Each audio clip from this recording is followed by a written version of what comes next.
Come here a minute. Oh, can I go?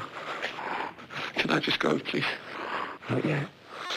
It's okay. This'll just make you sleep, is all. What?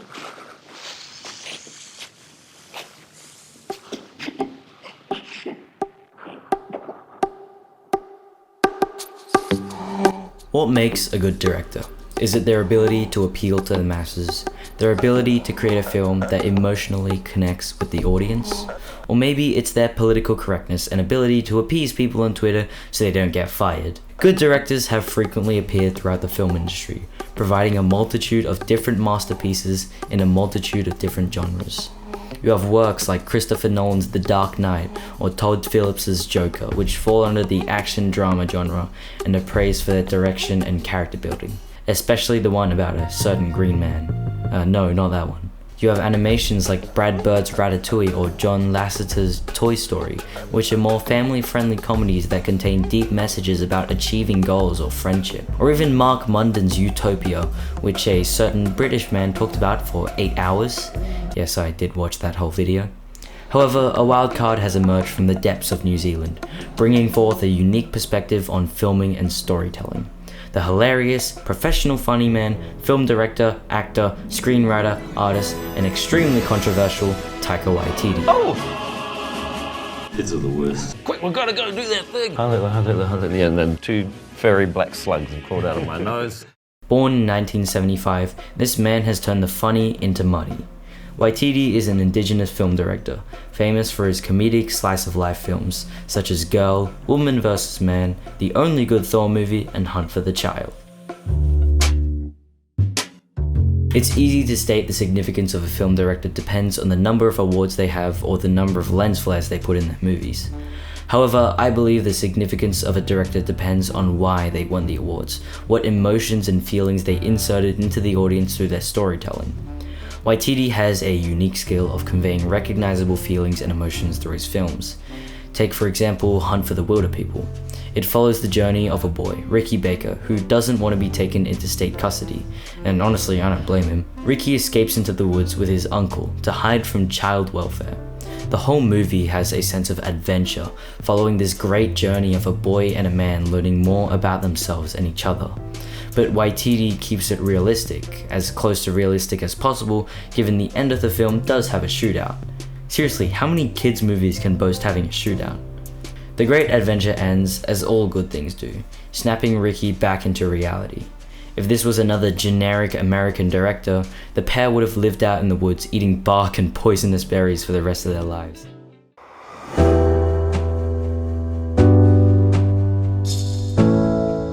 Waititi's films revolve around connecting with others, learning more about oneself or building upon your character to become a better person.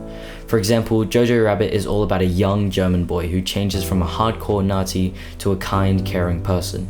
He learns his ideology and what he thought was right is extremely wrong because it hurts other people badly. Waititi is also renowned for his slice-of-life films, which have recurring themes of companionship, innocence, and culture. Waititi's films are usually based on the journey of a character. He breaks down what the character wants to do, adds comedy, character development, and a good plot, resulting in some incredible films.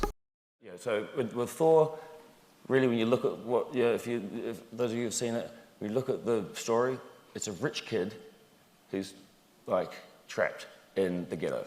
And he's trying to get home. And that's it. You know, he's just like, I just want to go home. Waititi's writing style is amazing, throwing joke after joke at the audience or providing the most absurd situations before assaulting them with a heart-wrenching, emotionally grounded scene.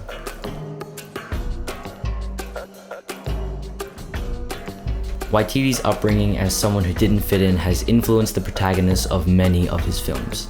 He values the innocence of childhood and the energy and emotion of children, and uses these aspects to construct the majority of his films and their protagonists. Ricky Baker.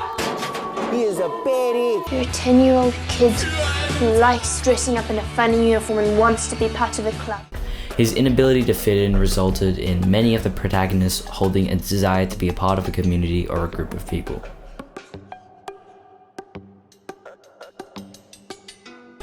Regarding criticism, Waititi has certainly had his fair share of critics. We definitely can't ignore the fact that he made a satirical movie about being a Nazi and played the role of Hitler. Waititi portrayed the Nazis in this movie as stupid and incompetent, which resulted in critics quoting the movie as unfunny or spreading the wrong message. In fact, the controversy surrounding Jojo Rabbit rivaled that of Joker, which came out in the same year. For some stupid reason, these same critics found a link between US politics and a movie about being a Nazi, so I would take their word with a grain of salt.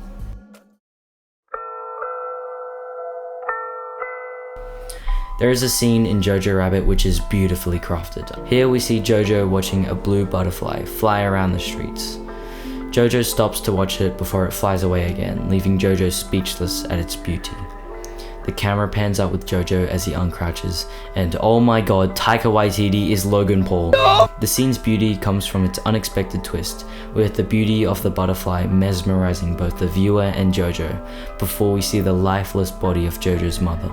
The cinematography of this scene works wonders, with the camera panning up as if we're in the shoes of Jojo, staring horrified at the lifeless body of someone we know and love.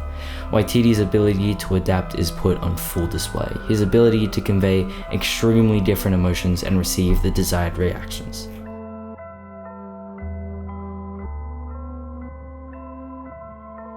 Honestly, awards don't really define a director, but here we go. Waititi has made over $970 million in worldwide aggregated box office. In 2020, Jojo Rabbit provided him the Academy Award, BAFTA Award, and AACTA International Award for Best Adapted Screenplay. In 2019, he won the Golden Bicycle for Best Film in Together Again program and the Toronto International Film Festival People's Choice Award. This year, he won the Grammy Award for Best Compilation Soundtrack for Visual Media. Waititi himself said he represents Maori New Zealanders for who they are. His humour is derived from their culture, mainly their self-deprecation and humour. He uses film to explore the minds of children and their needs to fit in. Especially.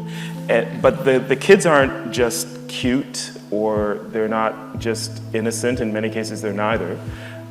They're richer than that, and they seem like they're truer to life, to what kids are. Kids can be rough, they can be